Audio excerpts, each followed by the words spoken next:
Coming up on 5 Minute News. Mitch McConnell backs January 6 electoral reform bill. US to keep target for refugee admissions at 125,000. And Sabotage may have caused Baltic pipeline leaks. It's Wednesday, September 28. I'm Anthony Davis.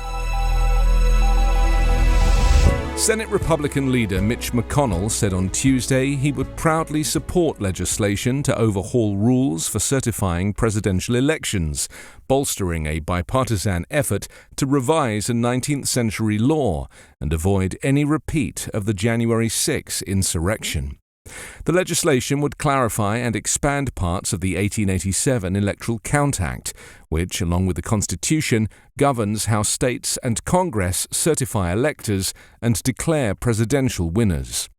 The changes in the certification process are in response to unsuccessful efforts by Donald Trump and his allies to exploit loopholes in the law and overturn his 2020 defeat by Joe Biden.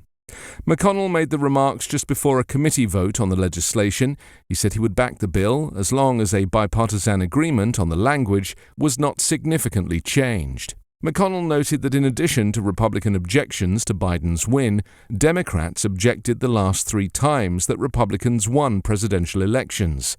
The legislation would make it harder for Congress to sustain those objections.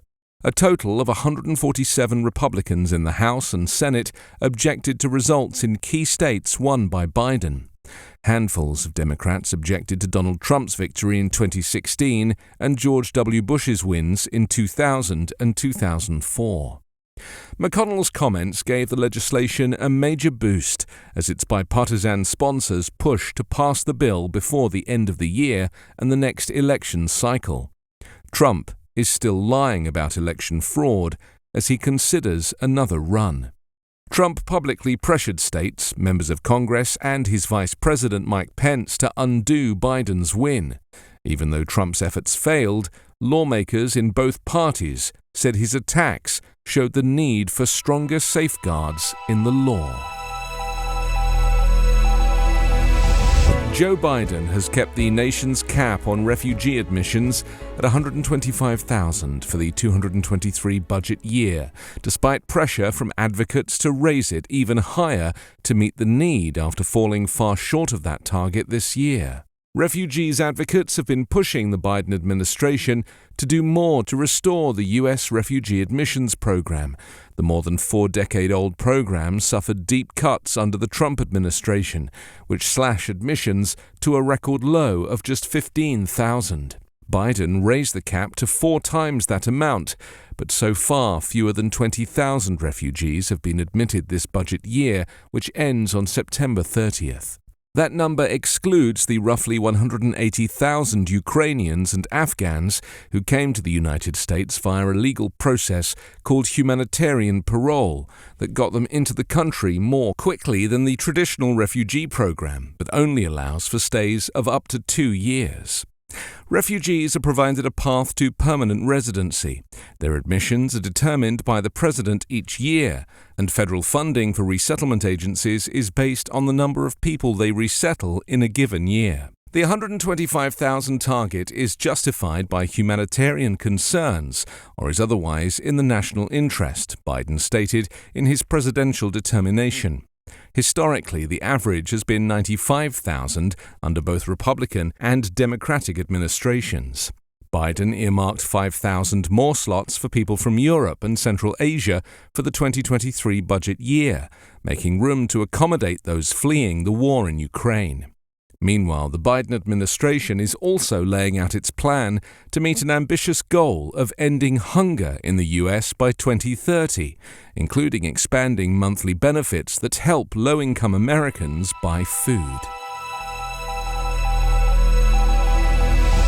Denmark said yesterday it believed deliberate actions by unknown perpetrators were behind large leaks, which seismologists said followed powerful explosions in 2 natural gas pipelines running under the Baltic Sea from Russia to Germany.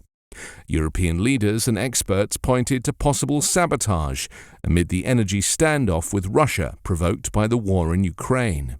The incident overshadowed the inauguration of a long-awaited pipeline that will bring Norwegian gas to Poland to bolster the continent's energy independence from Moscow.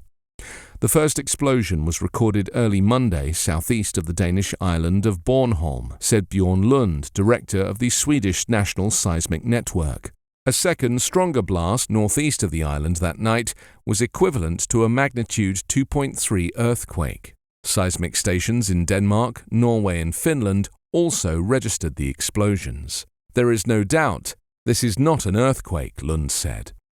Denmark's Foreign Intelligence Service didn't see any increased military threat against Denmark after the 3 leaks on the Nord Stream 1 and 2 pipelines. The German operator of the pipelines, Nord Stream AG, said it's preparing a survey to assess the damage in cooperation with local authorities. In Sweden, acting Prime Minister Magdalena Andersson said it is probably a case of sabotage, but not an attack on Sweden.